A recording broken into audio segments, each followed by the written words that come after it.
السلام عليكم ورحمة الله وبركاته. الحمد لله نحمده ونستعينه ونستغفره ونعوذ بالله من شرور أنفسنا ومن سيئات أعمالنا. من يهده الله فلا مضل له ومن يضلله فلا هادي له. أشهد أن لا إله إلا الله وحده لا شريك له وأشهد أن محمدا عبده ورسوله أما بعد. Hadirin dan hadirat yang dirahmati Allah, hadis yang seterusnya, wa an Amr bin al-As radhiyallahu anhu أنه سمع رسول الله صلى الله عليه وسلم يقول: إذا حكم الحاكم فاجتهد ثم أصاب فله أجران، وإذا حكم فاجتهد فأخطأ فله أجر، وفي رواية فله أجر واحد falahu ajr. Muttafaqun alaih. Daripada Amr bin As radhiyallahu an, daripada Amr bin al-As radhiyallahu an. Jumpa hadis.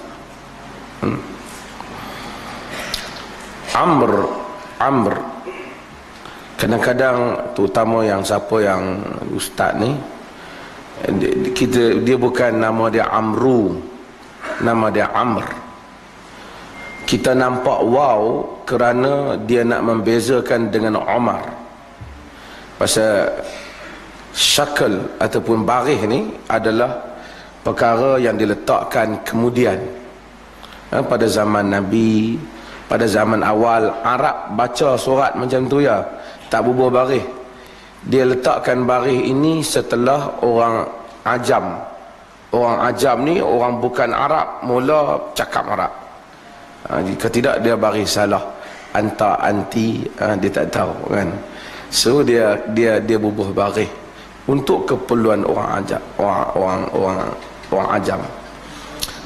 Orang Arab sekarang pun language mereka dah lemah, tapi orang Arab yang awal bahasa mereka kuat. So kita tengok surat-surat Nabi SAW tak ada baris, tapi orang Arab boleh baca. Quran yang awal tak ada baris, tapi orang Arab dia boleh baca.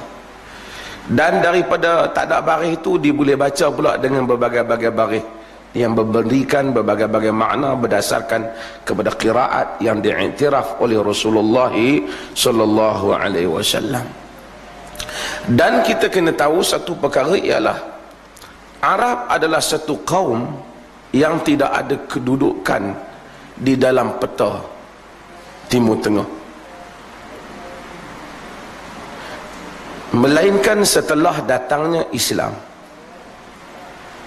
Adanya kuasa besar Rom, adanya kuasa besar Parsi, adanya kerajaan-kerajaan Arab yang kecil, Ghassan dan seumpamanya kecil. Arab tidak ada perpustakaan besar, tak ada khazanah, tak ada. Dia bukan civilization, dia bukan empire,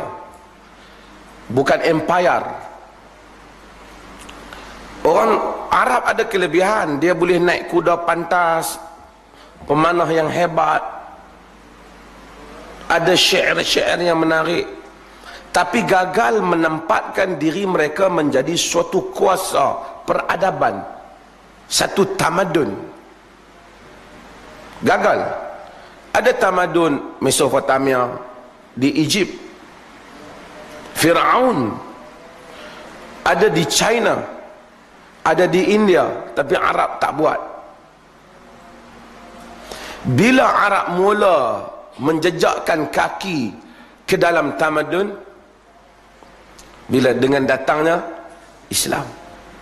Yang ni Arab tak boleh kata. Maulana Abul Hasan Ali An-Nadwi dia tulis buku Kaifa Dakhala Al-Arabu Tarikh, bagaimana orang Arab berjaya memasuki sejarah, sehinggalah akhirnya dengan kedatangan Islam, bahasa mereka dibaca, bahasa Arab digunakan oleh orang bukan Arab. Seluruh dunia belajar bahasa Arab. Lahir ramai tokoh-tokoh ilmuwan yang pakar di dalam bahasa Arab, padahal mereka bukan orang Arab. Sibawayh, dia orang Parsi. Abu Ali Al-Farisi, dia orang Parsi. Tapi mereka menjadi pakar-pakar nahu, para nuha, ahli bahasa, ahli linguistik, ahli bahasa. Sebab apa? Sebab orang nak mempelajari ilmu yang datang daripada kitab dan sunnah. Kata Maulana Abul Hasan Ali An-Nadwi, Arab tak akan boleh balik kepada pentas keagungannya, melainkan hendaklah dia masuk balik melalui pintu yang pernah dia masuk. Kalau dia nak patah balik jadi agung melalui pintu Amerika ke Britain ke, dia tak boleh jadi. Pasal dia bukan bertamadun.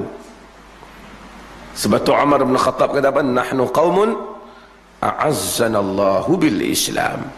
Kita adalah kaum yang Allah muliakan kita dengan Islam. Dengan Islam. Balik pada nama Amr. Satu melencong sikit. Nak cerita pasal apa? Buah baris tu. Pasal apa buah baris? Pasal ada orang bukan Arab, pakat duk baca bahasa Arab. Pasal apa baca bahasa Arab? Sebab kelebihan apa? Kelebihan bukan balik pada Arab, balik pada Islam. Kelebihan yang balik kepada Islam. Jadi Amr bin As, Amr bin As, setengah-setengah kata sahabat Nabi bernama Amru. Dia bukan nama Amr, bernama Amr.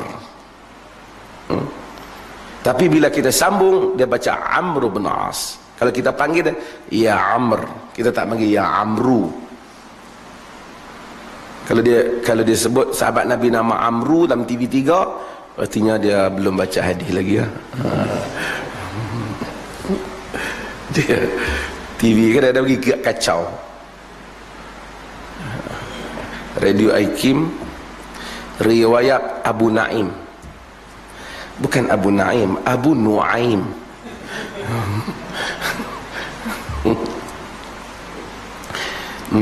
Ikut dan.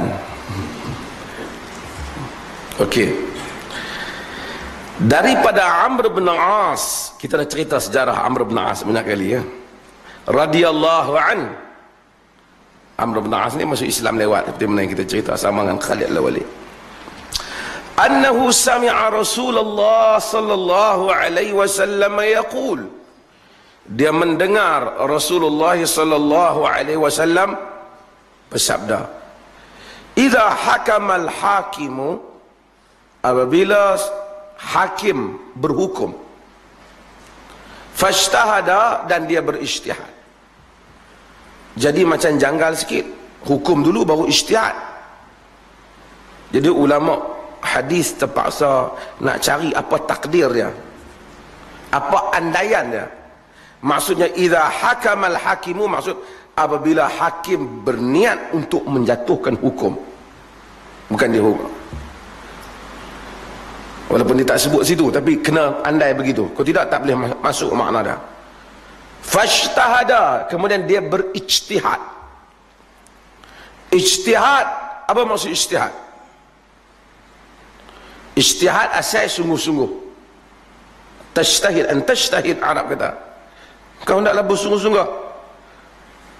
Yang maksudnya bersungguh-sungguh. Ijtihad dalam konteks fiqh ataupun di dalam konteks agama ini, dia bermaksud mengembalikan hukum kepada Al-Quran dan Sunnah melalui jalan qiyas. Satu benda, hukum perkara yang tak disebut dalam Quran dan Sunnah. Kalau sebut dalam Quran dan Sunnah, orang tak payah ijtihad, tak payah analisis, tak payah buat analisa. Kesimpulan hukum dah ada dah. Aku nak berijtihad, arak haram ke halal, tak boleh ijtihad. La ijtihadu fin nas Tidak ada ijtihad bila ada nas. Bila nak ijtihad, bila benda ni tak ada dalam nas. Nak kena cari benda yang nak sama macam dia, yang ada dalam nas.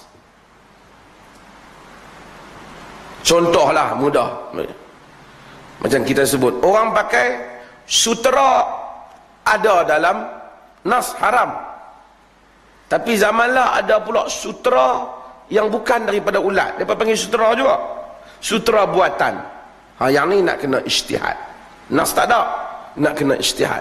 Boleh sama dengan sutera tu ke? Tak sama dengan sutera tu. Nabi larang taswir, ukir. Mungkin juga taswir boleh dipahami dengan lukis dengan tangan. Lepas tu ada peralatan moden, orang tak lukis, orang tak tiru pun makhluk Allah. Tapi dia duduk macam ni, sekali dia tekan, dapat gambar.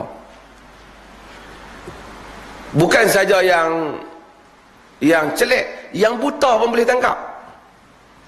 Dia tak buat makhluk Tuhan yang baru. Makhluk Tuhan tu lah, cumanya imbasan, reflection. Macam dengan satu orang berdiri depan cermin.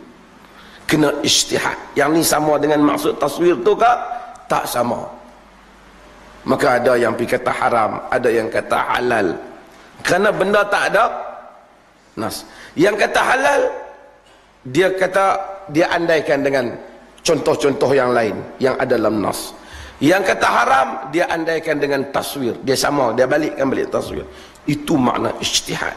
Banyak lagi lah dalam perkara dalam agama yang ijtihad. Ribu-ribu masalah lah. Perkara-perkara baru yang tak ada.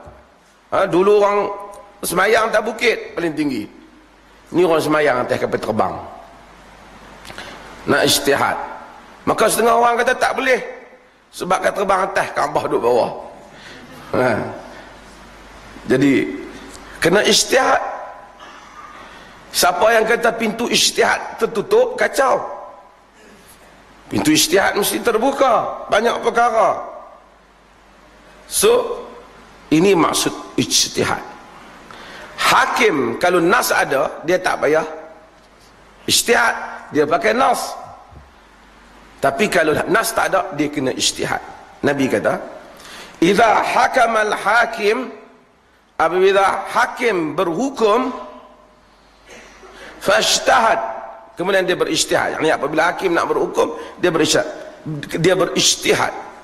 Thumma asaba, kemudian dia betul dalam ijtihad dia. Ijtihad tu sendiri bukan duduk saja-saja pendapat akulah, bukan macam tu, bukan macam tu. Dia ijtihada, kan, dia menggunakan, dia utilize, dia menggunakan semua, kan, dia punya his skill of judgment, dia punya kemampuan dia untuk membuat, dia punya skill dia. Macam kita nak ijtihad, kita kena ahli dalam ijtihad tu. Kita bukan ahli perubatan, kan. Kemudian aku ni nak bagi pendapat yang betul-betul aku fikirlah tentang perubatan ni, tak mungkin lah. Pasal ilmu kita tak ada, kita akan silap. Kita tak boleh namakan dengan ijtihad. Apa lagi? Kita bukan ahli. Kawan kita ni kereta pun tak ada, lesen pun tak ada. Dia main-main tengok kereta aku rosak, hang tengok sikit pendapat hang waya ni nak sambung kau ni ke kau ni. Sat aku nak ijtihad tengok. Yang tu bukan ijtihad. Hak tu hang merepet. Buat daripada besi, kenapa tak buat daripada buluh? Jadi dia tidak dinamakan dengan ijtihad. Ijtihad adalah ahli, ada kemampuan, baru boleh kita kata dia utilize his skill of judgment, kemampuan untuk melakukan hukuman. Okey. Apabila dia berijtihad, summa asab, dia betul dalam ijtihad dia, falahu ajran, dia dapat 2 pahala. Dia dapat 2 pahala. Wa idza hakama fajtahada, apabila dia hukum, dia berijtihad, fa akhta, dia salah, falahu ajrun wahid, dia dapat satu pahala, ataupun falahu ajr, dia dapat satu pahala. Hadis riwayat Al-Bukhari dan Muslim. Okey, ini kita nak bincang sikit, lepas tu kita akan pergi pada pendetailan dia. Pasal ini isu penting tentang isu ijtihad. Kerana seperti mana kita sebut ijtihad, bila satu orang alim itu berijtihad, ijtihad kena ada ilmu.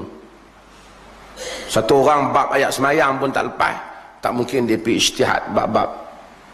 Dia hadis tak pernah baca tentang semayang, aku ijtihad lah berdasarkan apa yang aku duk tengok Tok Wan ku buat. Dia tak boleh. Dia tak boleh ijtihad. Dia kata, aku dengan hang aku semayang lama lagi. Hang umur berapa? Saya umur 18, kan tu kata. Aku 50. Hang mula semayang umur berapa? Saya mula semayang umur 10 tahun. Hang baru 18 tahun. Aku pun 10 tahun juga. Aku 40 tahun dah semayang. Aku cakap dah. Oh, ya. Jadi aku kena ijtihad bab ni. Yang ni bukan, dia bukan atas pengalaman bawa kereta lama. Ini dia hukum nas.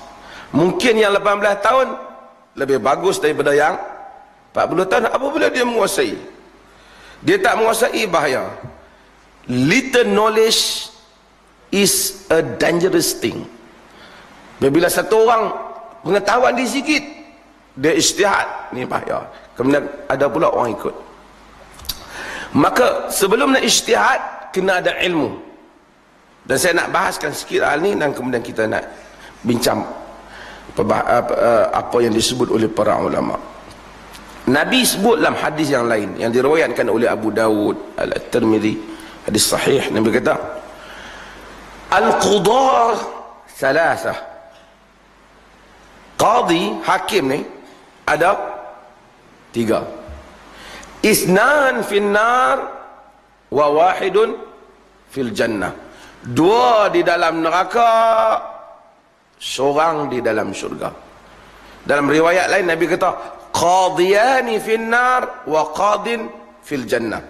2 qadi di dalam neraka, 1 qadi di dalam syurga. Bahasa Arab ni bila 2 dia tambah alif nun. Kitab, kitaban. Qalam, qalaman.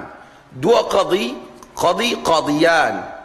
Dulu ada orang buat layak buruk, dia kata qadi yang masuk neraka tu qadiyan, yang kedown. Oh, bukan aku dah.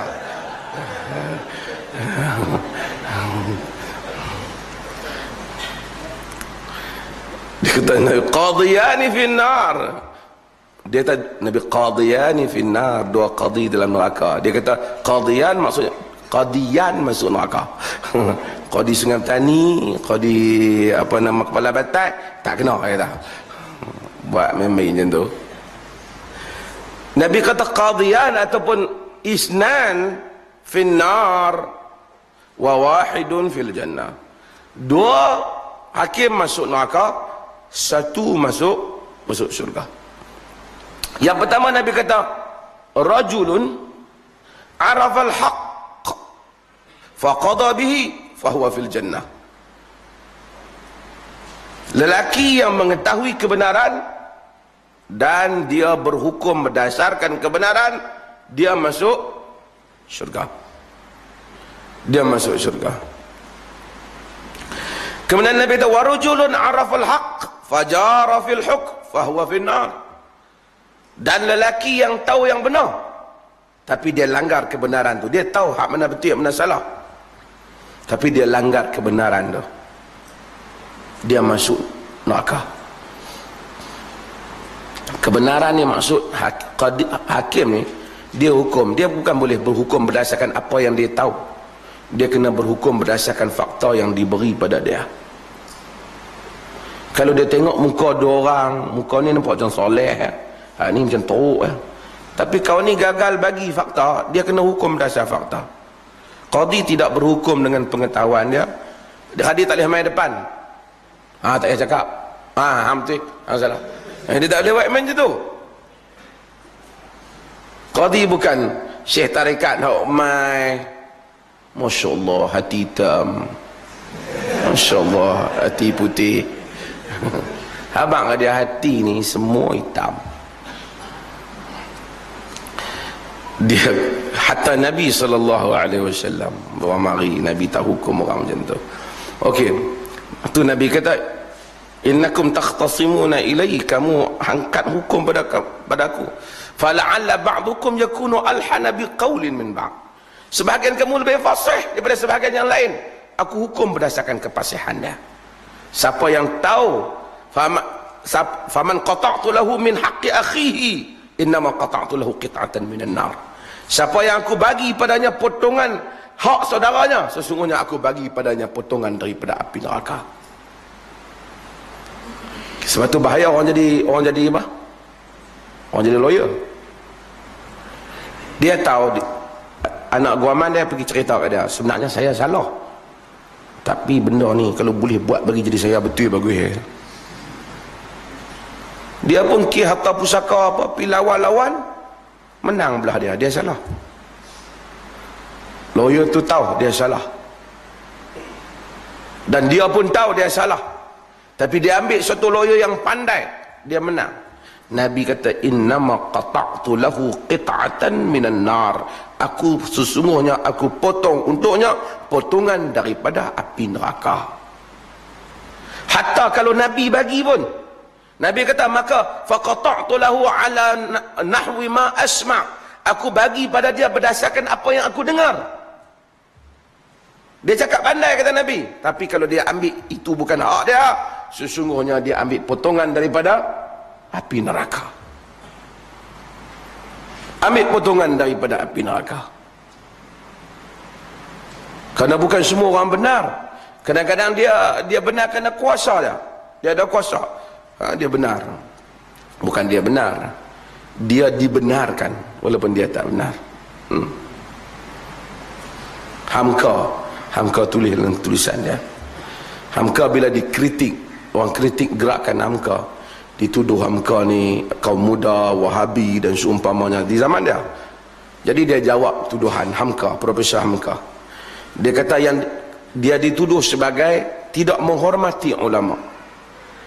Kata Hamka, yang dikatakan ulama itu pun padahal bukanlah ulama. Bukanlah mereka itu Imam Syafi'i atau Maliki atau Malik atau Hanbali, tetapi sekadar pegawai-pegawai kerajaan yang berserban dan berjubah. Hanya kerana di tangan mereka itu ada tauliah, mereka merasakan diri mereka ulama. Hamka kata, bukan saya.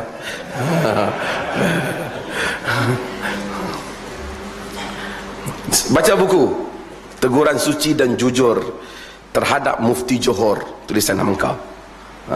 Dia hantar surat mengkritik Mufti Johor pada zaman dia. Kalau dia ada, kena ban lama dah. Tapi dia tak ada lah, semua orang kata dia tokoh besar. Agung. Nabi kata, yang ketiga Nabi kata, rajulun qada linnas ala jahlin fahuwa finnar.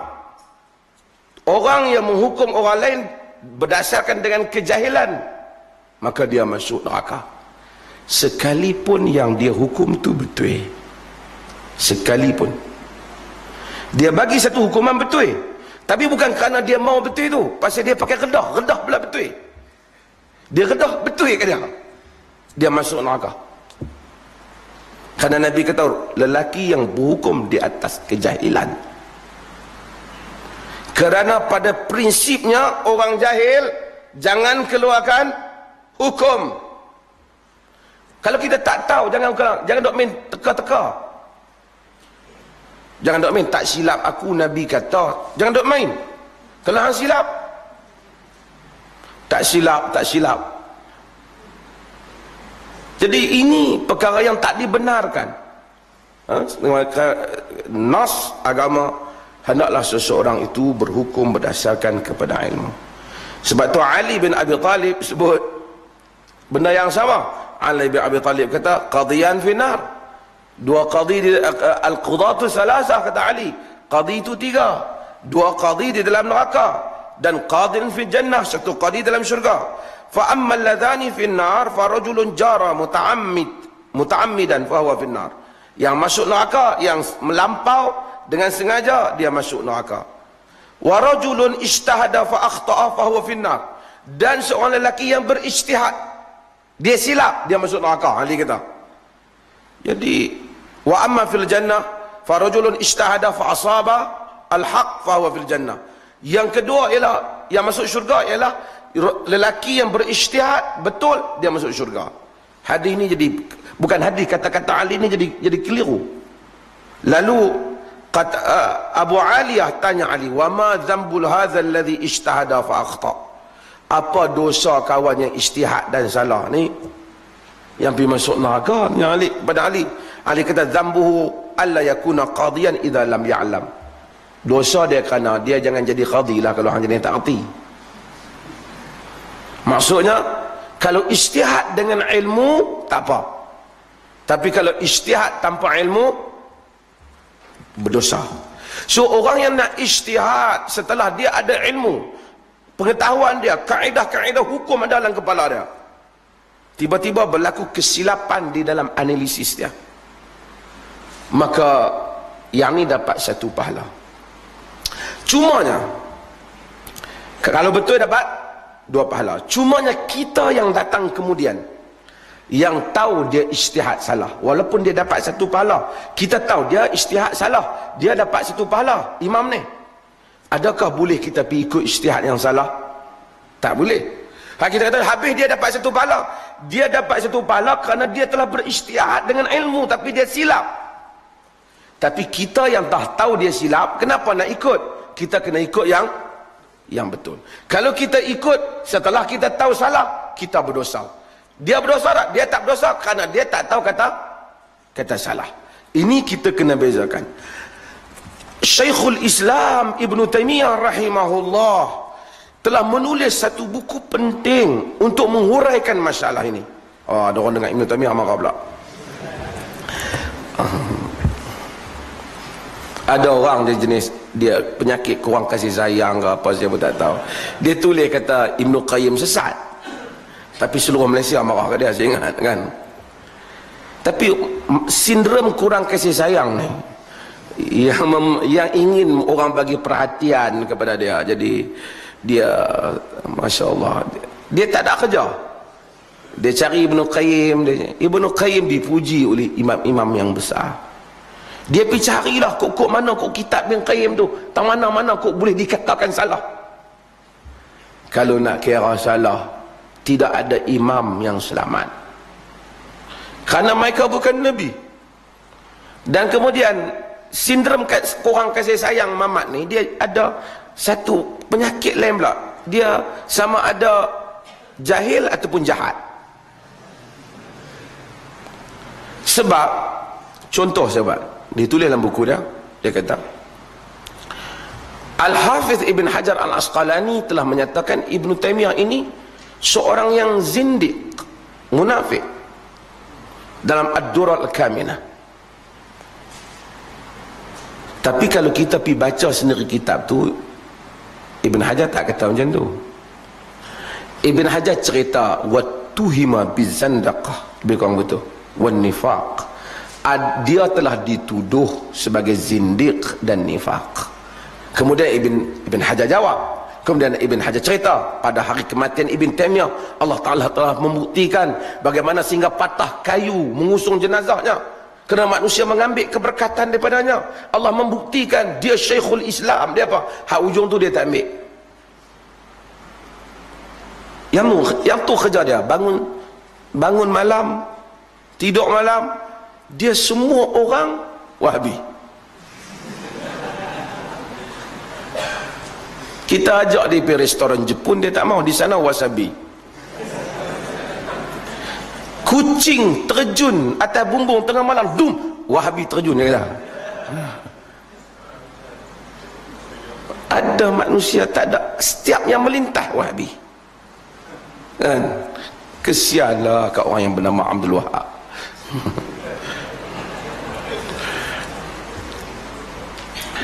Tak ada siapa Wahabi, dia sendiri. Kadang-kadang orang ni hantu menuduh orang hantu. Syekhul Islam Ibn Taymiyah rahimahullah telah tulis satu buku yang menarik, nama dia Raf'ul Malam 'anil A'immatil A'lam. mengangkat cercaan daripada imam-imam yang besar, imam-imam penting. Ibnu Taimiyah rahimahullah cuba senaraikan berapa banyak keuzuran yang mana kita patut jangan bersangka buruk dengan para imam apabila mereka berijtihad salah ataupun berbeza kerana disebabkan faktor tertentu. Kita disuruh mengikut yang benar, betul, tetapi bagi ijtihad yang salah itu ada sebab-sebab yang munasabah. Ibnu Taimiyah sebut beberapa contoh. Saya nak sebut beberapa perkara yang disebut oleh Syekhul Islam.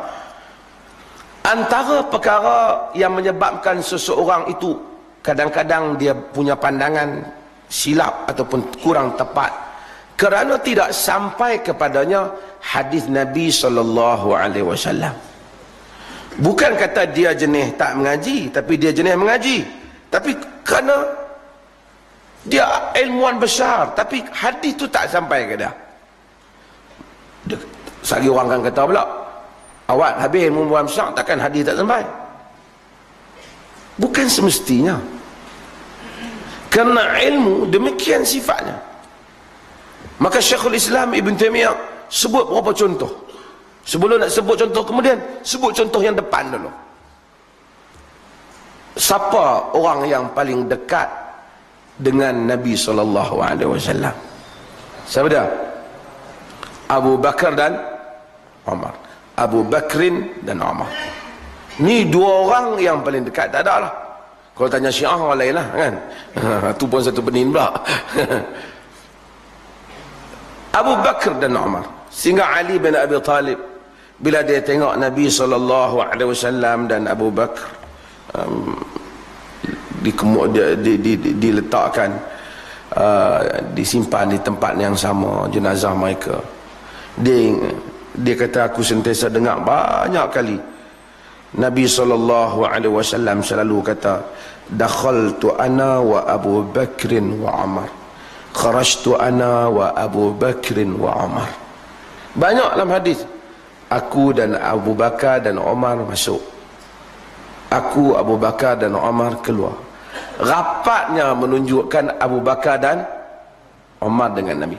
Pun begitu, dalam riwayat hadis banyak tempat menunjukkan ada juga hadis yang terlepas daripada Abu Bakar dan Umar. Padahal ini orang hebat kan ni.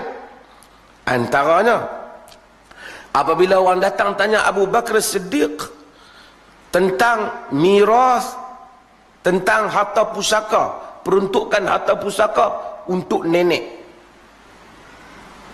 Perempuan mai tanya. Abu Bakar kata, malaki fi kitabillahi syait. Tak ada, Quran tak sebut apa pun. Wa ma alimtu laki fi sunnati Rasulillah sallallahu alaihi wasallam min syait. Aku tak pernah tahu pun Nabi kata apa pun tentang nenek ni. Tak ada habuan dalam pusaka. Kemudian walakin hatta as'alan nas, cuma berkata nanti saat aku nak pergi tanya orang, kok dah siapa-siapa pernah dengar. Dan Abu Bakar tanya orang, tanya sahabat-sahabat lain. Maka Mughirah ibn Syu'bah, Mughirah ibn Syu'bah dan Muhammad bin Maslamah, ni dua sahabat yang bukan besar. Depa ni dua-dua bangun bagi tahu bahawasanya Nabi SAW telah memutuskan untuk nenek sudus 1/6. Dan ada riwayat yang lain yang menunjukkan bahawasanya Imran bin Husain juga pernah dengar Nabi bagi 1/6. Tiga sahabat ni, Mughirah, Muhammad bin Maslamah, Imran bin Husain, tidak lebih besar daripada Abu Bakar Siddiq. Tentu dah. Pun begitu, mereka telah dengar hadis yang Abu Bakar tak sempat dengar. Ilmu. Sebab tu orang tak boleh hujah, aku jadi tu imam lama dah ni, hang boleh kata semayang aku silap. Dia ingat semayang macam terima bah. Lama bawa lagi cekap, tu pun kena silap kan? Semayang dengan ilmu. Satu orang yang beritahu kita, tu imam Nabi tak buat macam ni, dia kena terima lah, mungkin dia tersilap kan?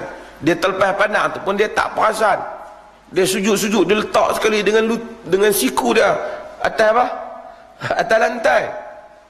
Nabi tak benarkan demikian. Dia suruh angkat. Dia tak boleh hujah dengan umur, kerana hatta orang yang besar, hatta Umar bin Khattab radhiyallahu an, Abu Musa al-Ash'ari pergi ke rumah Umar bin Khattab. Dia, Assalamualaikum, Assalamualaikum, Assalamualaikum, tak jawab. Assalamualaikum, tak jawab. Assalamualaikum, tak jawab. Dia balik. Dia balik saat Umar keluar, panggil dia mai. Pasal apa orang tak tunggu kau? Dia kata, aku bagi salam 3 kali. Nabi kata, idza sta'zana ahadukum salasa fala yu'dzan lakum fala yarja. Bila kamu minta izin 3 kali, tak diizinkan balik. Umar kata, ha, Umar bukti. Bila Nabi kata, takut Abu Musa Asy'ari. Dan rekod Abu Musa Asy'ari, Umar memang pernah katok bela dia. Dengan durak tu. Dia bagi hadiah ke isteri Umar. Umar marah. Bukan hadiah besar. Balik mai bagi, bukan bagi beg tangan ke apa, bagi apa kecil. Umar marah bagi, pasal dia khalifah, dia tak mahu bagi hadiah ke isteri dia. Ketuk pula sekali. Sama lah tak boleh ha. Ketuk tu hilang undi. Lah tak bagi hilang undi ke ketuk hilang undi. Tapi bila Umar minta, dia takut. Dia patah balik, dia pergi ke majlis. Masa tu orang Ansar, dia, dalam riwayat Bukhari, Abu Sa'id Al-Khudri riwayatkan hadis. Dia mai, dia kata ni Umar nak marah aku ni, tak ada bukti kata. Kata Ubay bin Ka'ab, Ubay sahabat Nabi, ahli Quran. Ubay kata, jangan bangun, la yaqumu illa asgharal qaum. Jangan bangun melainkan hak paling kecil sekali. Pihak abang dia hadir ni. Maksudnya macam mana dia boleh terlepas, kita ramai tahu. Macam itulah. Kata Abu Sa'id Al-Khudri, aku disuruh pergi jumpa Umar, aku pun dengar Nabi kata benda ni. Mata okey, tak apa.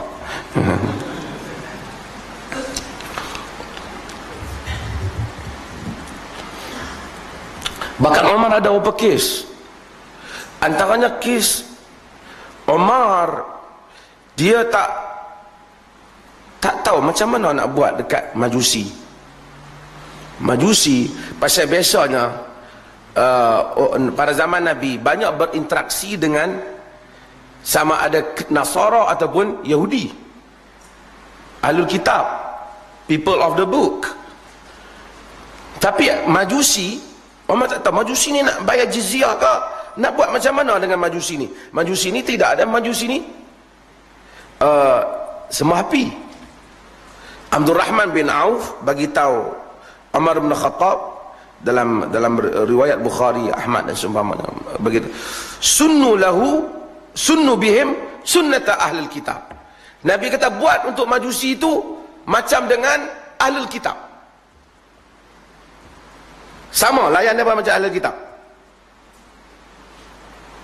Jadi Umar pun ambil jizyah macam mana dia ambil pada Kristian dan Yahudi. Itu menyebabkan khilaf lagi, sehingga ada mazhab yang menyatakan sembelihan Majusi pun macam sembelihan ahli kitab, kerana Nabi sebut ada ni. Lagi khilaf dalam masalah. Jadi Abdul Rahman bin Auf yang bagi tahu Umar. Umar tak tahu, sedangkan dia terlalu rapat dengan Nabi. Artinya masa Nabi sebut hadis ni, Umar tak ada. Dan kita baca hadis tentang ta'un, ingat tak ta'un? Bila ta'un berlaku, Umar nak pergi Syam, betul tak? Akhirnya dia tak jadi pergi. Sebab apa? Abdul Rahman bin Auf baca hadis Nabi yang Nabi SAW larang, wa idza sami'tum bihi bi ardin fala tuqaddimu alaihi fala taqdimu alaihi. Bila kamu dengar ta'un berlaku satu tempat, jangan kamu pergi, Nabi kata. Bukan Umar tahu, Abdul Rahman bin Auf yang tahu hadis ni. Dan banyak dalil-dalil yang menunjukkan bahawasanya Umar bin Khattab, kenapa Umar bin Khattab yang paling banyak riwayat dia duk cek? Sebab dia perintah panjang 10 tahun. Oh, Abu Bakar 2 tahun je, jadi isu tak ada banyak. Zaman Umar 10 tahun, isu banyak. Isu banyak, orang ni wak mari, orang ni wak mari. Jadi sebahagian hadis tu bila Umar nak cek balik, dia terpaksa dia kata tak boleh.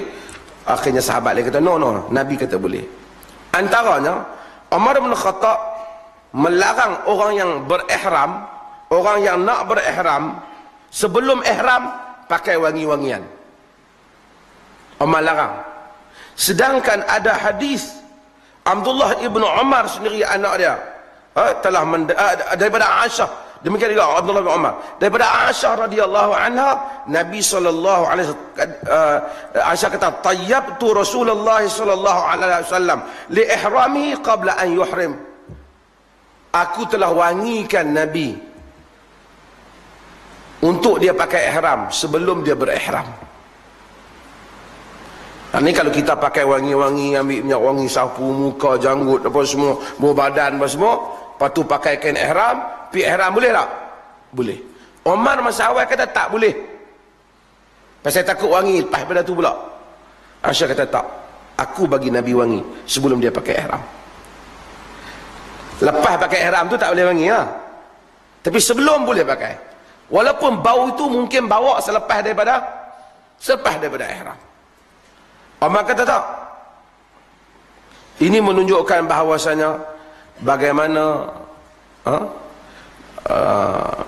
hatta orang yang besar di kalangan para sahabat radhiyallahu an, mereka ni kadang-kadang terlepas hadis. Uthman bin Affan umpamanya,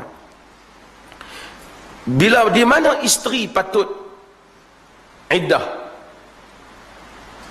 masa dia dalam iddah, suami dia meninggal, dia patut duduk di mana? Dia kena duduk di rumah suaminya, Baitul Maut, di rumah suami dia mati tu 4 bulan 10 hari. Uthman bin Affan tak tahu benda ni dalam riwayat, sehinggalah seorang sahabiah Furai'ah binti Malik, dia bagi tahu kepada Uthman, Nabi suruh dia menunaikan iddah dia di rumah suami dia yang mati. Itu Uthman. Sedangkan dia adalah orang yang dekat juga dengan Nabi, khalifah yang ketiga. Ali bin Abi Talib dan Ibnu Abbas umpamanya, ini saya sebut tentang masalah apabila perempuan itu ada 2 tempoh iddah dia. Contoh, satu orang perempuan suami dia meninggal, berapa lama dia kena tunggu iddah? 4 bulan 10 hari. Jadi itu tempoh iddah dia. Dia tak boleh kahwin dengan siapa, dia tak, sehingga habis iddah. Tapi katakanlah dia mengandung 9 bulan dah, masa suami dia meninggal, dia mengandung 9 bulan. Lepas seminggu suami dia meninggal, dia lahir anak. Iddah dia tamat yang mana? Yang 4 bulan 10 hari ke? Yang tamat dengan mengandung, dengan melahirkan anak? Jadi khilaf fuqaha dua sini. Ijtihad. Ibnu Abbas dan Ali bin Abi Talib, masa awal dia kata yang paling panjang. Sedangkan ada hadis Zaujah Sa'ad bin Khawlah, bahawasanya Nabi SAW, nama dia Subai'ah al-Aslami, dia telah berlaku benda yang sama. Nabi SAW kata bi anna iddataha wad'u hamliha, iddah dia itu dengan mana dia melahirkan anak. Tak kira kalau seminggu pun habis, lepas tu dia boleh menikah lain, ya, habis. Karena Ali dia hukum berdasarkan kepada ab'adul ajalain, maksudnya iddah paling panjang, antara 2 pendek panjang ambil paling panjang. Tapi rupanya hadis kata ambil yang paling pendek.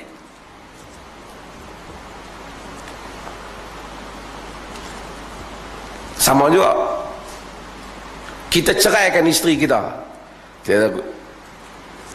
dia kena tunggu apa? 3 kali quru, 3 kali haid. Yang rajih, sebagian fuqaha kata 3 kali suci, tapi ramai yang mentarjahkan 3 kali haid. Okey, tak apa, saya tarjahkan 3 kali haid macam Abdul Karim Zaidan. Patutnya 3 kali haid adalah tempoh untuk isteri. Dalam 3 kali haid itu, sebelum tamat kita boleh rojok.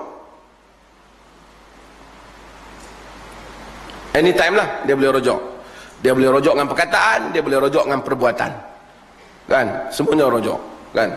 Kalau dia pergi setubuhi isteri dia pun, dia kata aku setubuh saya, aku tak rojok, dia kira rojok. Dia kira rojok. Dia jangan nak main lawak jenaka gitu. Okey. Katalah dia meradangkan isteri dia ketika isteri dia mengandung. Patut dia tak buat itu, dia tak boleh cerai isteri dia mengandung. Dia ceraikan isteri dia. Isteri dia mengandung 8 bulan setengah. Isteri dia terkejut, dia ceraikan, telah anak. Habis dah iddah. Habis. 2 esok settle, bini dia boleh menikah baru. Dia gigit jari, baru ada akal.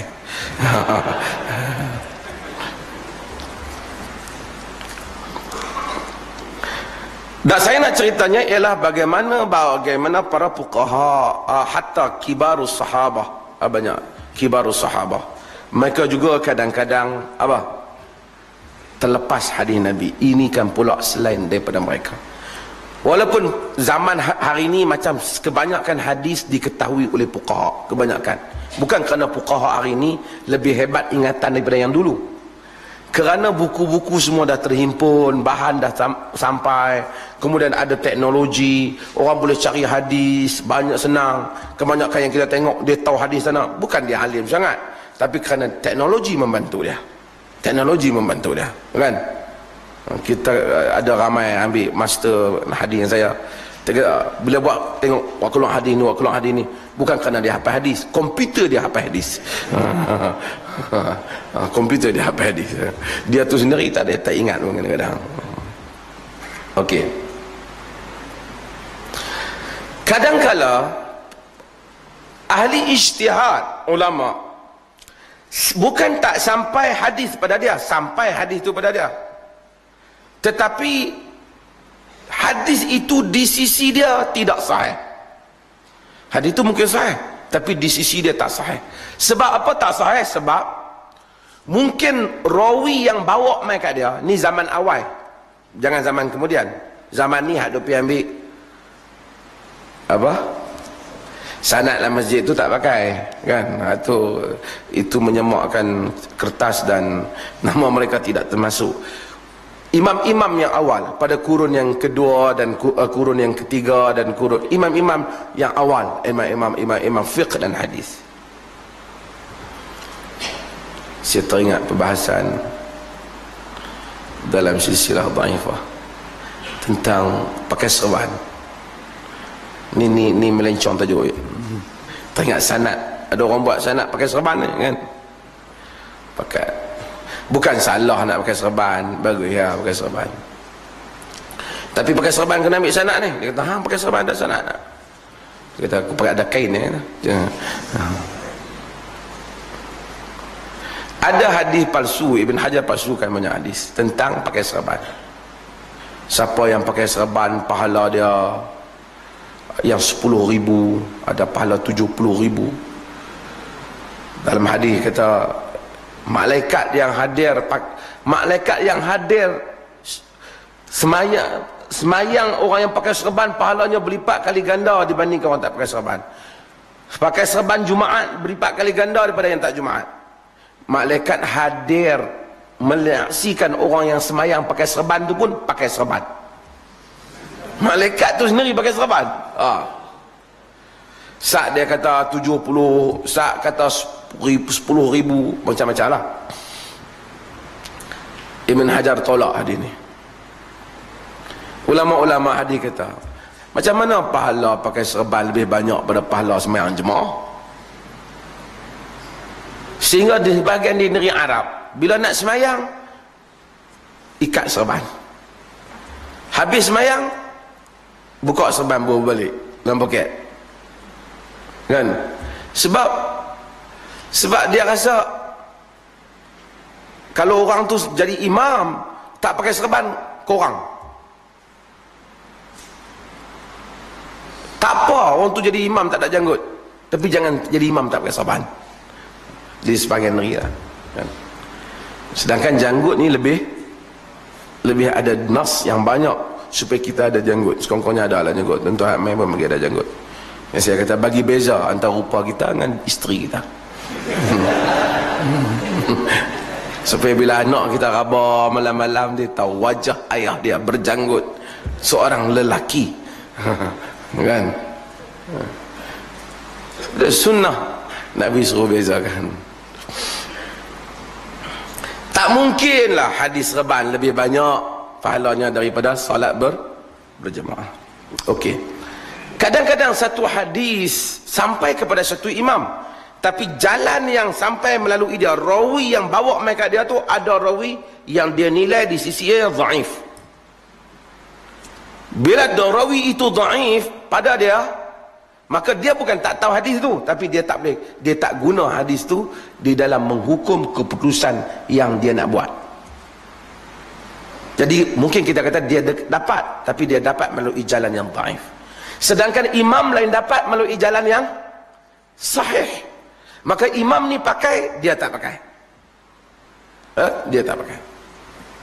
Banyak sebab. Ataupun contoh yang simple yang selalu saya buat, dia nilai tak sahih pada dia.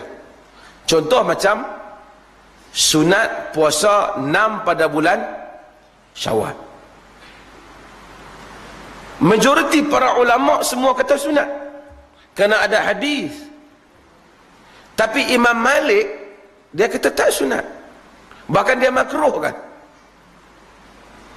Bukan kerana dia tak dapat hadis, dia dapat, tapi dia kata hadis ni tak sahih. Sebab dia pakai satu kaedah, iaitu hadis ini telah bercanggah dengan amalan ahli Madinah. Kenapa dia pentingkan amalan ahli Madinah? Ulama lain tolak pendapat dia. Al-Lais bin Sa'ad tulis surat kepada Imam Malik membantah pandangan Imam Malik berhubung dengan amalan ahli Madinah. Tapi Imam Malik melihat kerana amal ahli Madinah pada zaman dia kebanyakannya anak murid sahabat,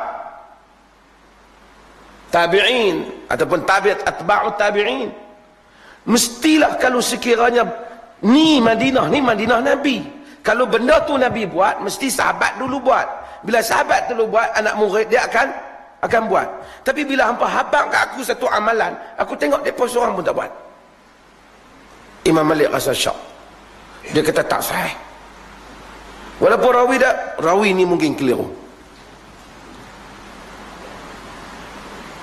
walaupun ada kemungkinan yang lain. Mungkin Nabi sebut hadis tu, sahabat tu dengar, dia pergi tempat lain. Kerana sahabat kadang-kadang pergi ke sana, pergi ke sini. Mungkin Nabi sebut pada ujung hayat dia ataupun seumpamanya. Tapi Imam Malik kata tak. Kalau betul, mesti anak Madinah Nabi ni turun temurun dah berapa puluh, dah 100, dekat 200 tahun dah Nabi, dah 100 lebih, dekat 100 tahun lebih dah Nabi dah meninggalkannya. Tentu dah jadi amalan turun menurun benda ni. Kenapa tak ada? Kenapa kau tak tengok siapa pun puasa 6? Hampa je puasa? Itu andaian dia. Sebagian orang terima andaian dia, bukan dia tak dapat hadis tu, dia melihat hadis itu tidak sahih. Kadang-kadang para ulama apabila mereka dapat benda yang sama, tapi mereka melihat dengan penglihatan yang berbeza. Umpamanya, faghsilu wujuhakum wa aydiyakum, basuhlah muka kamu dan tangan kamu. Perkataan tangan ni, tangan ni mana tangan? Kan? Sampai tangan. Maka jangan heran ada orang yang kata sampai basuh sampai sini. Faqta'u aydiyahuma, kamu hendaklah potong tangan pencuri. Mana tangan?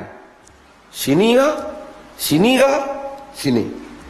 Dan ini menyebabkan berlaku khilaf apabila tidak ada sampai kepada mereka hadis. Yatarabbasna bisalasatil quru. Yatarabbasna salasatul quru, yatarabbasna salasatul quru. Wal mutallaqat yatarabbasna salasatul quru. Dan orang wanita yang ditalakkan, dia tunggu selama tiga quru. Quru ni apa? Suci ke haid? Khilaf. Itulah sebab-sebab berlakunya khilaf. Cumanya Nabi SAW larang satu perkara. Nabi tak benarkan orang yang tak tahu apa buat keluar fatwa. Di kalangan para sahabat kadang-kadang bagi pandangan silap. Nabi tak larang. Nabi tak marah, Nabi perbetulkan. Bilal cuba tukar segantang tamar dengan 2 gantang tamar yang berbeza jenis. Nabi tak benarkan, ini riba. Tapi Nabi tak marah Bilal. Adi bin Hatim bila dia dengar ayat Quran, hatta yatabayyan al-khaytul abyadu min al-khaytil aswad, hatta yatabayyana lakum al-khaytul abyadu min al-khaytil aswadi min al-fajr, sehingga nyata bagi kamu di antara benang putih dan benang hitam daripada waktu fajar.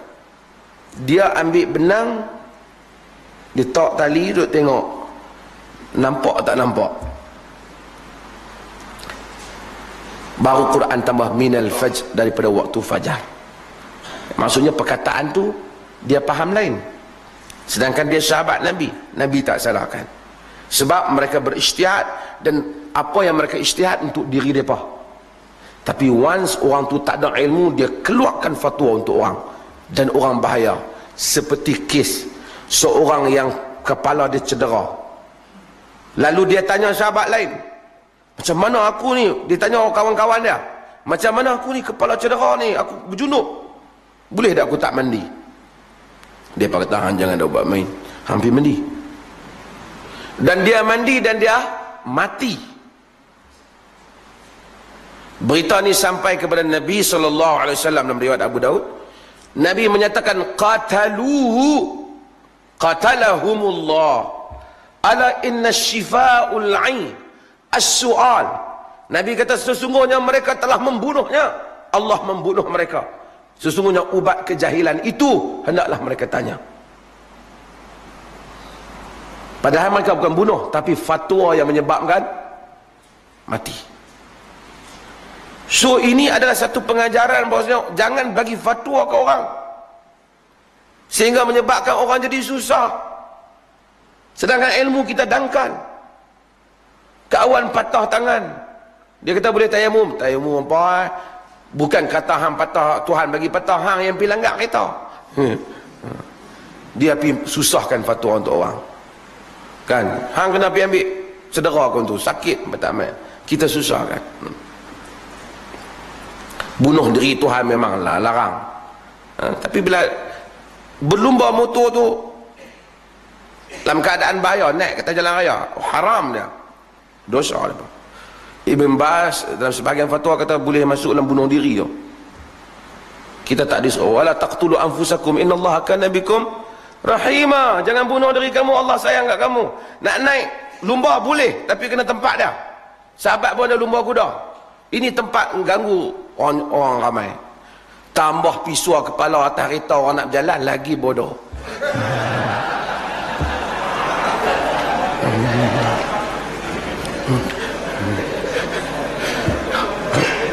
Itu selingan. Tak ada kerja. Tak boleh ke buat kerja yang bagi cerdik sikit? Bukan kita sokong mana-mana, tapi tak ada ke satu idea apa-apa yang hang boleh cakap bagi nampak cerdik sikit daripada hampir suara kepala hang tak kereta. Betul kan tu tak lenyek kan? Agama hatta berperang dengan kaum kafir dalam jihad, Islam tak suruh pergi tahan dada. Dia suruh ada senjata. Adakah kita disuruh? Tapi boleh lah. Maharaja lawak.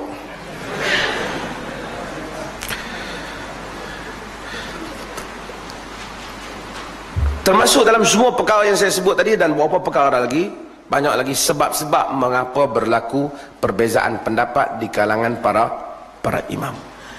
Setelah mereka berbeza pendapat dan kemudian kita yang datang kemudian kita tengok perbandingan pendapat, ditarjihkan, dibincangkan, ada pendapat yang kita dapati dua-dua boleh pi.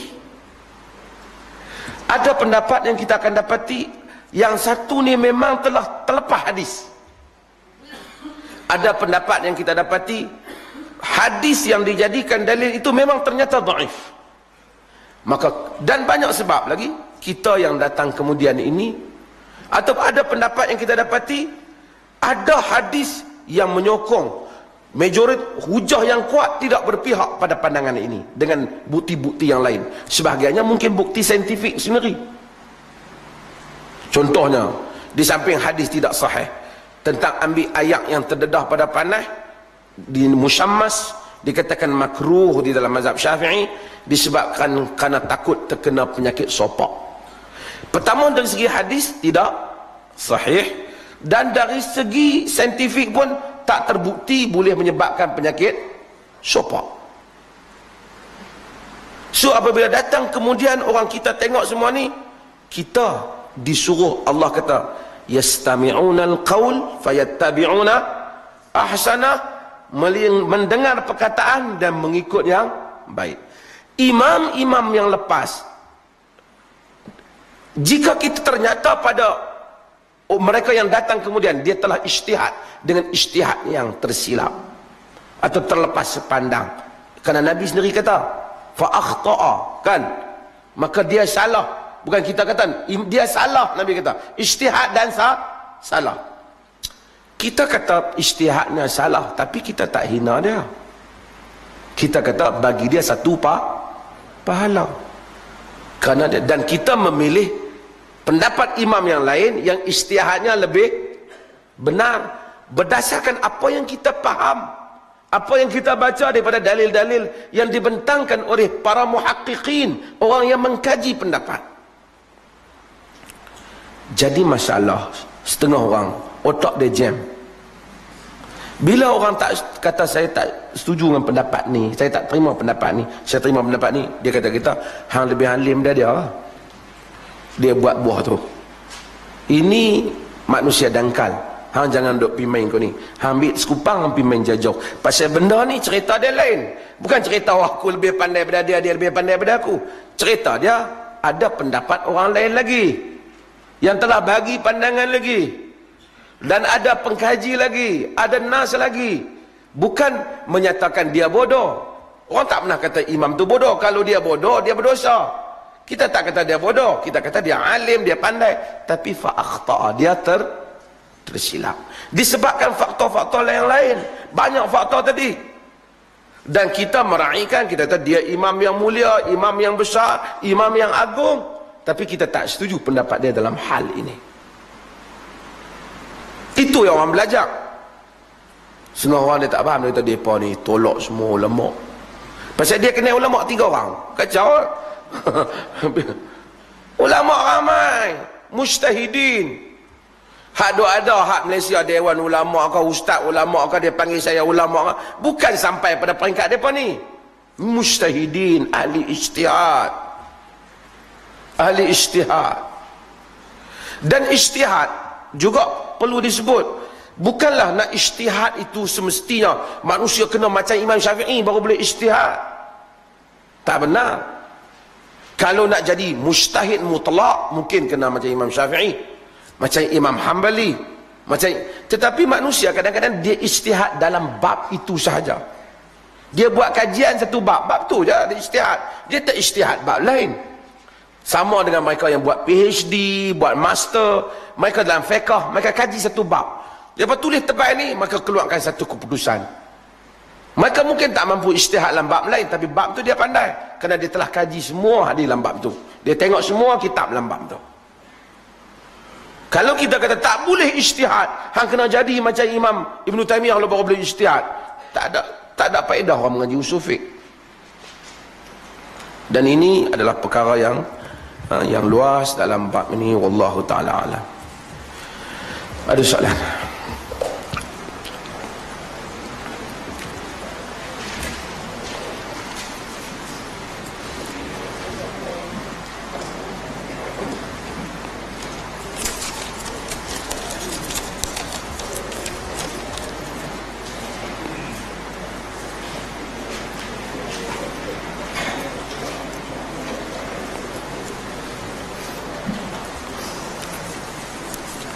Boleh tak kita beramal dengan kedua-dua ijtihad berdasarkan situasi? Contoh, A ikut ijtihad ni, B ikut ijtihad yang lain, berdasarkan keinginan dan kesuntukan masa.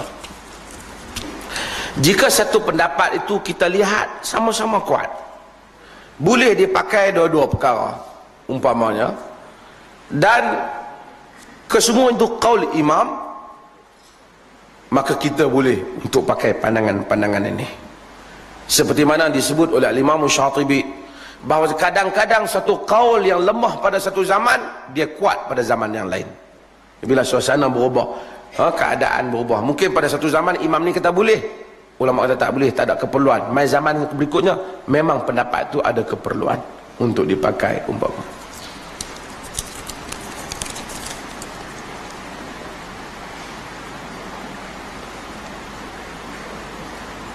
Bagaimana cara menghindari rasa marah dan penyakit hati? Marah, semua orang marah. Kalau orang tak marah, dia jadi robot, begitulah, kan? Nabi sendiri marah. Fa'ahmarrat wajhu, merah wajah Nabi sallallahu alaihi wasallam, kan?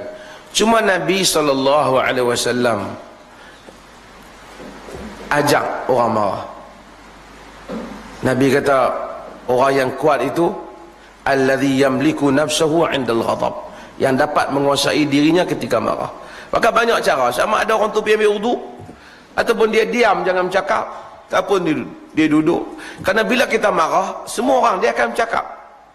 Bila kita bercakap, kita akan keluar benda yang tak elok. Kita nak marah kat isteri kita, kat suami kita. Bila kita tahu marah, sekali kita bila kita reda marah, kita akan menyesal pada banyak perkataan kita. Sebab itu bila kita marah, kita sengak. Terus saya kata apa? Kan? Kalau kata pun terpilih, kalau kita mampu terpilih. Dan ada manusia ni ada kebiasaan tak elok. Bila marahnya dia buat keluar perkataan tak elok. Kan? Semua daripada hak akhir zaman pun dia buat keluar. Dajjal apa semua. Sehingga daripada awal zaman Iblis sampai ke Dajjal.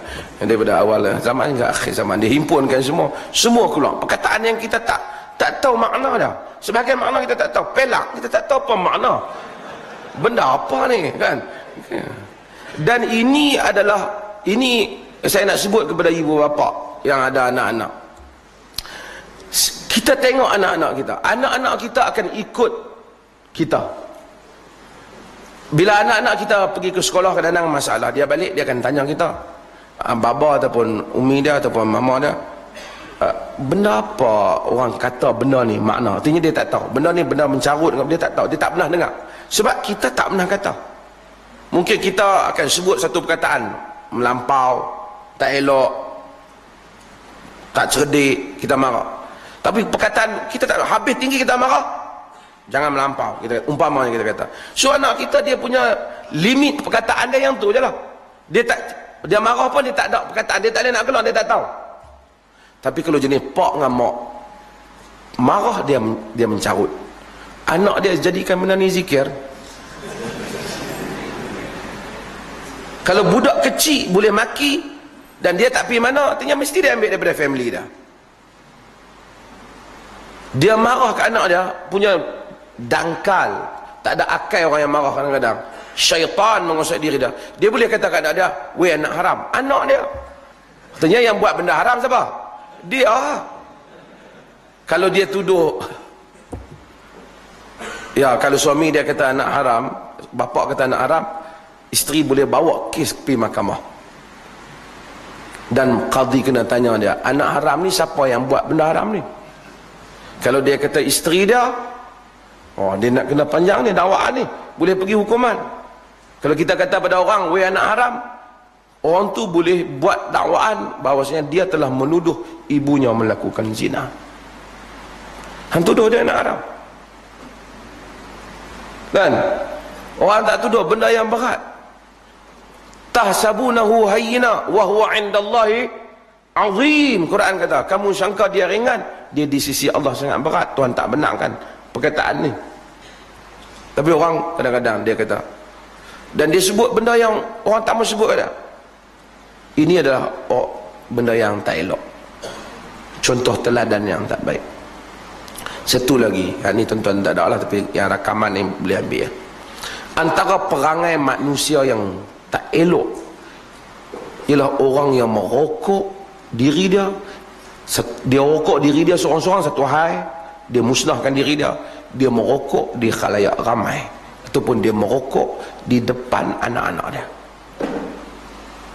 Bila dia merokok depan anak-anak dia sedut, budak kecil sedut, dia membahayakan anak.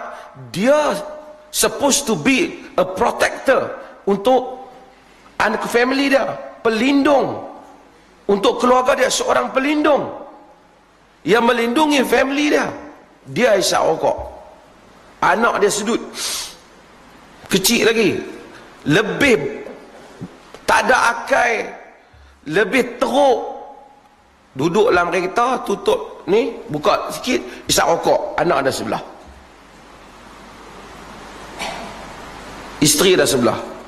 Kalau isteri bawa pergi ke mahkamah, kata saya terancam hidup saya kerana suami saya isap rokok dan saya dalam keadaan bahaya. Kalau saya hakim, saya pasahkan.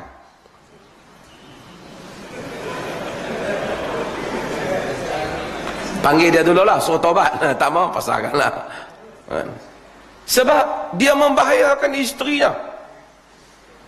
Dia membahayakan isterinya. Lebih jahat lagi apabila dia pergi hisap rokok di tempat khalayak umum. Orang tulis dah dilarang merokok, gambar rokok pangkah. Dia tengok-tengok gambar rokok, teringat rokok terus buat keluar.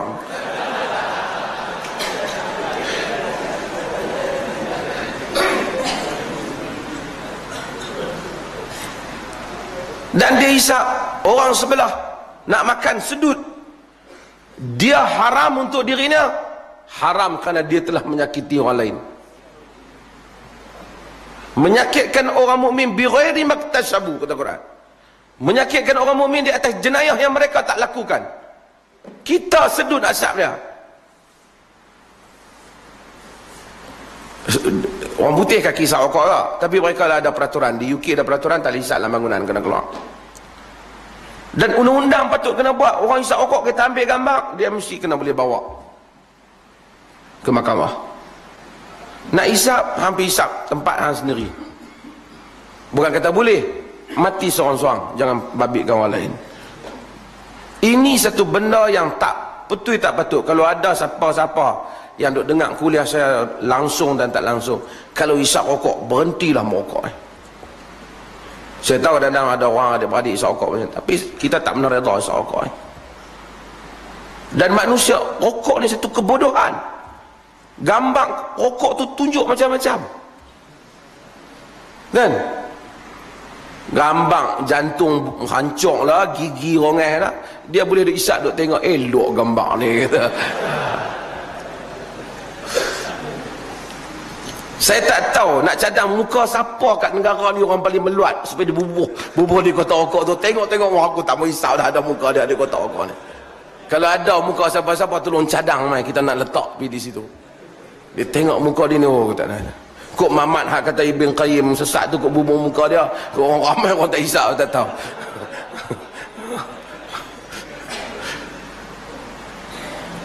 Ini teruk. Berhentilah benda. Dan harga, orang kadang-kadang cari dalil kan, cari dalil, ada kitab mana kata rokok makruh.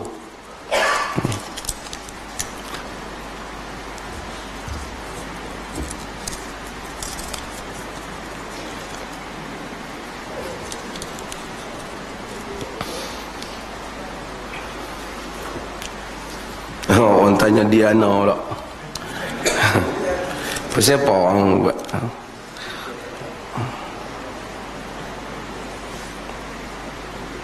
Ada siapa minat ke? Apa itu al-wala wal bara? Saya ingat saya dah boleh tengok sebahagian saya dah hurai. Al-wala ialah satu orang mukmin muslim, dia mengangkat Allah dan Rasul serta orang mukmin dalam kehidupannya.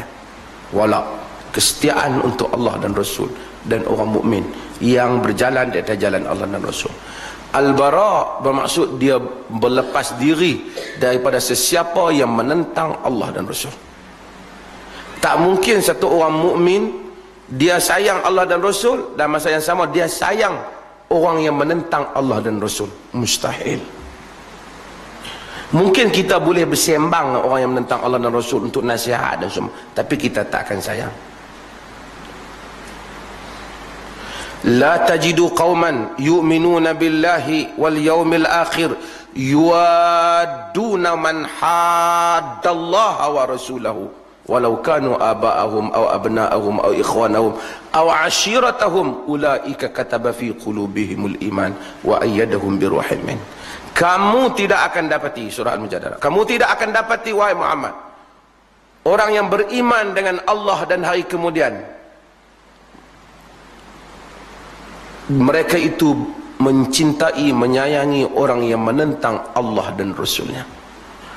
Sekalipun walau kanu aba'ahum aw abna'ahum, sekalipun orang yang tentang Allah dan Rasul itu bapa mereka, anak-anak mereka, saudara mereka, kaum kerabat mereka. Mereka itulah orang yang telah ditulis dalam hatinya iman, orang yang ada dalam hati ini. Wa ayyadahum bi ruhim min, dan yang diberi, yang Allah kuatkan dengan ruh daripada iman itu.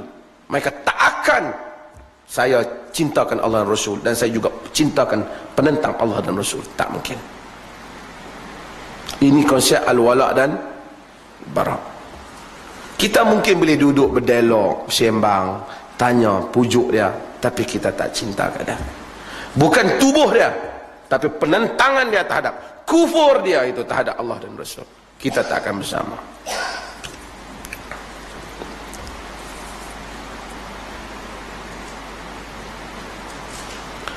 Boleh Ustaz jelaskan dalil yang menerangkan wanita haid ketika haid boleh memegang dan membaca Quran dan dilarang membuat demikian ketika janabah? Ini pun antara masalah khilafiyah macam tadi je. La taqra'ul Quran al-haid. Orang haid tak baca Quran. Tak boleh baca Quran. Hadis ni sebahagian para ulama terima, sebahagian tidak terima. Yang tak terima siapa? Yang terima mereka kata Ismail bin Ayyash, kalau dilihat dalam senarai dia punya kedudukan martabat rawi dia pada darjah saduq. Ini boleh diterima. Saduq ni tidaklah seperti siqah, bawah sikit, tapi dia boleh diterima. Hadis dia boleh pergi kepada sahih li ghairihi, dan juga ada dia boleh pergi pada hasan kalau dia saduq yahim atau yukhti, dia silap dan seumpamanya. Kalau dia saduq benar tapi dia kadang-kadang keliru. Cuma dia ada ikhtalat. Ikhtalat ni maksudnya Ismail bin Ayyash dia keliru. Ada sikit penyakit keliru pada akhir umur dia. Al-Imam Al-Bukhari menyebut tentang Ismail bin Ayyash, jika dia menyebut hadis daripada ahli Hams di Syria, fa hadithuhu sahih, hadisnya sahih. Tetapi hadis Ismail bin Ayyash daripada Madani, daripada orang-orang Madinah, hadisnya dhaif. Disebabkan kekeliruan pada akhir hayat ini. Maka hadis haid ini termasuk yang tu. Maka ulama sebahagiannya menganggap bahawasanya tidak ada nas yang menunjukkan bahawasanya wanita haid dilarang membaca Quran berdasarkan kepada perbahasan yang ini. Nas ada tak? Nas ada. Sebahagian kata sahih, sebahagian kata tidak sahih kerana masalah Ismail bin Ayyash tadi. Okey. Kalau dilihat kepada kitab hadis, memang kata Ismail bin Ayyash daripada Madani ini memang dhaif. Okey, dengan itu tidak ada dalil dalam hal ni melainkan satu hadis yang dhaif bahawasanya wanita haid tidak boleh membaca Quran. Maka tak dijadikan alasan. Cuma ada para ulama yang lain menyatakan ada hadis orang junub tak boleh baca Quran, orang haid masuk. Maka golongan ini juga menjawab bahawasanya junub tak sama dengan haid. Junub janabah kita pergi mandi habis. Haid dah, haid macam mana? Haid tak boleh. Dia nak kena tunggu dia habis. Dan kemudian banyaklah perkara kalau wanita bila haid tak boleh baca Quran, terutama bulan puasa, dia duduk saja kadang-kadang. Tidur. Nak makan, orang makan dia seorang boleh makan kan. Jadi dia tak buat yang lain. Semayang dia tak semayang, Quran dia tak baca, mungkin dia boleh zikir lah. Tapi ini ada kekurangan pada pendapat ni. Masalah ni khilaf seperti mana yang saya sebut tadi, tetapi sebahagian para ulama menyatakan wanita haid boleh membaca Quran kerana hadis ini tidak kukuh untuk dijadikan larangan, kerana asalnya boleh. Asalnya boleh. Lepas tu tuan-tuan kata, saya dengar tak boleh, saya dah habang tadi kan, pendapat ini khilaf. Jangan nak buat terkejut tak, macam mana kata boleh pula ni. Kacau.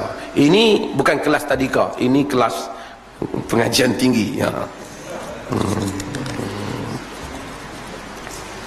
Jadi kalau siapa yang terima pendapat yang kedua, yang mendaifkan Ismail bin Ayyash Angkis ni, maka dia boleh baca Quran lah. Dia boleh juga mengajar Quran kalau dia guru Quran, tapi dia tak boleh salat. Dia tak boleh salat. Ya. Memegang Quran tanpa wuduk juga masalah khilaf. Karena la yamassuhu illal mutahharun. Quran tak dipegang melainkan mutahharun. Perkataan mutahharun ini orang-orang yang bersih, bukan orang-orang, mereka yang bersih. Mereka yang bersih dalam ayat ni, sebahagian kata semua, tapi sebahagian para ulama kata ayat ni sedang bercakap tentang malaikat. Maka Quran tidak disentuh melainkan oleh malaikat yang bersih. So ada di sini satu lagi, ada lagi dua pandangan kan, satu kata boleh, satu kata tak boleh. Okey, mereka yang kata tak boleh, maka wa mari hadis lagi, la yamassuhu illa tahir, hanya orang yang bersih yang sentuh dia kan. Mereka yang kata boleh, maka kata Nabi SAW pernah hantar surat menyurat kepada macam-macam orang. Mereka akan bawa surat Nabi ada tulis Al-Quran, hantar kepada maharaja, kepada apa semua, mereka pegang, mereka tengok. Dan kalau sentiasa kena ada Quran, itu satu bebanan untuk orang membawa Quran, risalah Quran. Dan kadang-kadang kita tengok sehingga bila Quran sekepin orang jumpa, orang kata kalau tak ada tak ada wuduk, kena tikam dengan lidi yang kat macam ni, lebih dahsyat lagi. Dan ini semua mereka kata menyusahkan dan berlaku khilaf pendapat di sini, kerana masalah dalam menafsirkan ayat tadi. Cuma saya kata, macam Syekh Salah Khalidi kata, saya setuju, kalau kita boleh ambil wuduk lah, yang tu dulu. Cuma bila dah tak ada wuduk, kita perlu memegang Quran, kita pegang di atas qaul ini tadi, di atas qaul tadi. Tapi bila masa kita mampu berwuduk, bila ayat pun dekat, ambil wuduk lah, sekurang-kurangnya kita keluar daripada dalil yang berbagai itu, dalil yang berbagai. Kerana kita tak boleh putuskan siapa yang lebih kukuh dalam masalah ini, walaupun ada tarjih, tapi kedua-duanya telah memberikan alasan mereka. Macam tu juga wanita haid masuk mana masjid. Jumhur kata tak boleh masuk ke dalam masjid, tapi ada pendapat para ulama yang menyatakan wanita haid boleh masuk ke dalam masjid. Antara yang menyebut pendapat ini ialah Al-Imam Ibn Hazmin Al-Andalusi. Ibn Hazmin Al-Andalusi daripada Andalus, terkenal dalam kitab Al-Muhalla. Dia memberikan pandangan, dia kata Nabi SAW kata kepada Aisyah, boleh buat semua illa antatufil bait, melainkan kau tak boleh apa? Untuk tawaf di dalam tawaf Kaabah. Kaabah tak boleh tawaf bagi orang yang haid. Yang lain dia nak sa'i, dia semua boleh, tapi dia nak tawaf tak boleh. Kata Ibn Hazmin kata, kalau nak tawaf, nak kena masuk masjid dulu, Masjidil Haram. Kenapa Nabi tak larang masuk masjid, dia hanya larang tawaf saja? Logiknya, kata Ibn Hazmin, daripada awal lagi Nabi kata dia tak boleh masuk masjid. Tapi Nabi tak habaq sebab bila nak tawaf kena masuk masjid. Tapi Nabi tak kata masuk masjid, Nabi kata jangan tawaf saja. Sedangkan perlu untuk bagi tahu dia jangan masuk masjid. Dengan itu Ibn Hazmin kata masjid tak apa selagi dia tak mencemarkan masjid. Demikian yang disebut. Pendapat ini minoriti, tapi ulama kemudian macam Dr. Yusuf Al-Qaradawi, dia sokong pendapat ni. Wanita boleh masuk masjid jika tidak mencemarkannya. Demikian Asy-Syaukani sebut pendapat ni juga boleh masuk masjid. Beberapa pendapat dia nukil dalam Nailul Awtar pendapat tentang boleh masuk masjid jika tak mencemarkan masjid. So kalau ada orang berbuat, saya haid tak mau masuk masjid, kita janganlah paksa dia. Kemudian kita tengok saya haid tapi saya pakai tolak wanita semua lengkap, saya nak masuk kerana saya nak ada urusan dalam masjid ni, kerana ni kita juga tak boleh putuskan kepada dia awak haram berdosa besar. Kerana ini adalah pandangan di kalangan fuqaha. Kerana dalil ini, yang ni pun ada dalil, yang ni pun ada dalil, kerana tidak ada satu hujah yang putus dalam masalah ni.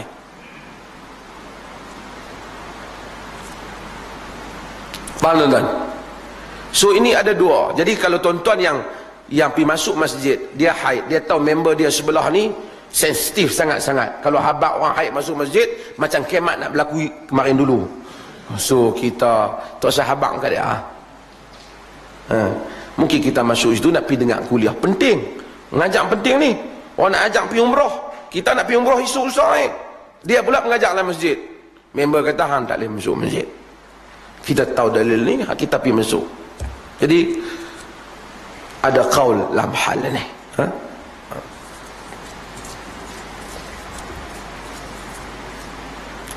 Lewat dah ni.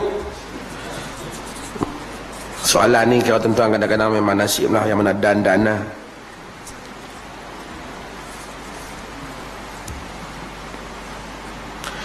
Jika kita hendak amalkan ayat ini, wa ayyub iznada rabbahu anni masani yadur wa anta arhamur rahimin, perlu dimula di mana? Ayat ni dia cerita wa ayyub iznada rabbahu anni masani yadur, dan Ayyub, siapa dia? Nabi Ayyub alaihi salam, iznada rabbahu, ketika dia menyeru Tuhannya, anni masani yadur wa anta arhamur rahimin, aku ini telah disentuh oleh kemudaratan, engkaulah yang paling penyayang di kalangan yang penyayang. Kalau kita nak, ditanya, kalau kita nak amal ayat ni nak mula mana? Mula dengan anni masani yadur, Rabbi anni masani yadur, wahai Tuhanku, aku ini telah disentuh oleh kemudaratan, wa anta arhamur rahimin. Ayub hadapan tu tak, inilah dia cerita. Dia cerita. Sedangkan engkau yang paling penyayang di kalangan yang penyayang.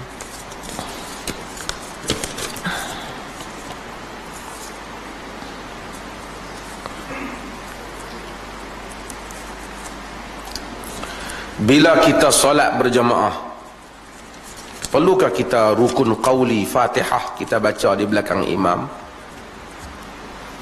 Ini pun satu lagi masalah khilaf. Khilaf saja. Cuma saya sebut, kita kalau tarjih, Ibnu Taimiyah dia agak tegas dalam masalah ni. Yang saya sebut dulu. Ini ada dua pendapat. Yang pertama baca Fatihah, la salah illa bi Fatihatil kitab. Tak ada salat melainkan dengan Fatihah kitab. Hak tu tak ada perbincangan, memang siapa pun tak bantah, hadis. Okey, bila kita sembahyang seorang, of course kita kena baca Fatihah. Bila kita sembahyang dengan imam, siapa baca Fatihah? Imam baca Fatihah. Riwayat yang kata bacaan imam itu untuk bacaan makmum dhaif, jadi tak boleh jadikan hujah. Cumanya bila imam baca Quran, kata wa idza quri'al Quran fastami'u lahu wa ansitu. Bila dibaca Quran, hendaklah kamu dengar dan kamu diam. Tak kira lah di mana pun. Sekarang ni imam baca, lepas imam baca Fatihah, imam baca surah. Imam baca untuk siapa dengar? Ke dia syok seorang-seorang? Dia baca untuk siapa dengar? Kenapa dia patut kuatkan? Kerana dia nak baca bagi siapa dengar? Nak bagi orang luar masjid dengar pakai speaker dah. Zaman tu bukan ada speaker, siapa dengar? Makmum. Tapi kalau makmum duk sibuk baca, tambah kena orang wasuk, alhamdulillah. Orang nak rokok ni tak rokok-rokok ni. Kalau makmum duk sibuk baca Fatihah, imam baca untuk siapa? Walaupun masalah ni khilaf, saya beritahu, Ibn Taimiyah dia agak tegas dalam perkara ni. Tak payah ikut perkataan dia lah, tapi saya sebut. Dia kata orang yang baca kadang-kadang macam Kamasalil himar yahmilu asfara. Macam dengan keldai yang tanggung buku. Dia tak tahu benda apa dia buat. Pasal apa kawan tu baca, yang hang pun baca. Dia tu baca untuk siapa? Tapi kita tak pakailah, tak sebut, kita tak ikutlah perkataan dia tu. Tapi maksudnya, logiknya, imam baca untuk makmum menghayati bacaan tu. Tujuan tu. Di samping baca sebagai solat, kerana kita sedut, kalau tidak dia padan dia diam ya. Dia kuatkan supaya kita semua hayati bacaan itu. Tapi kalau kita semua tak hayati sebab kita sedang sibuk Fatihah, maka macam tidak memenuhi tujuan. Dengan saya sebut masalah ini masalah khilaf. Tetapi sebahagian para ulama mentarjihkan apabila imam baca, makmum diam. Habis itu saya bila nak baca Fatihah ni, masuk kelas tajwid lama ni, rakaat ketiga ada, rakaat keempat pun ada, semayang sendiri pun ada, semua kena baca Fatihah. Kerana nampak ya orang benda kecil pening dah.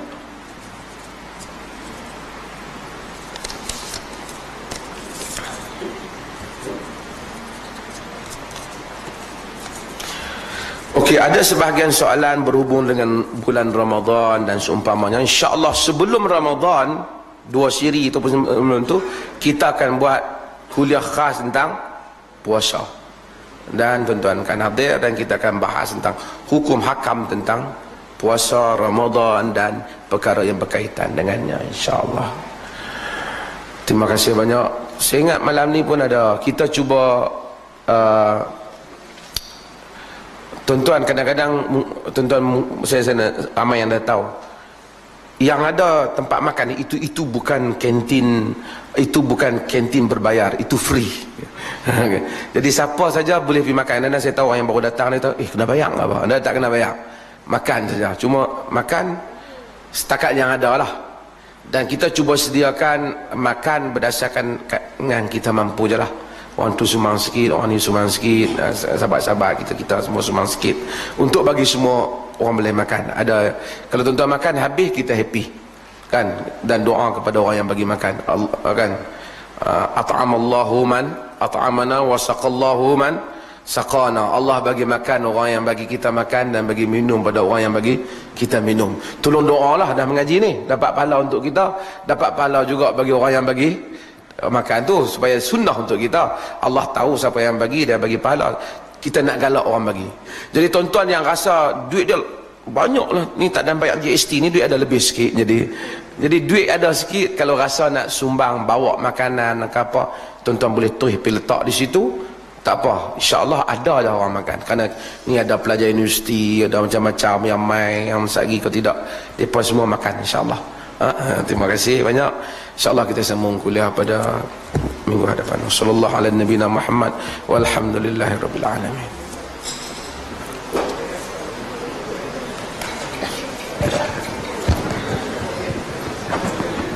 Assalamualaikum warahmatullahi wabarakatuh. Tuan-tuan, sedikit pengumuman. Pada hari Sabtu ni, insyaAllah 24 hari bulan, jam 8 malam, kita ada program Bicara IQ, pembentangan oleh Syekh Ismail Darus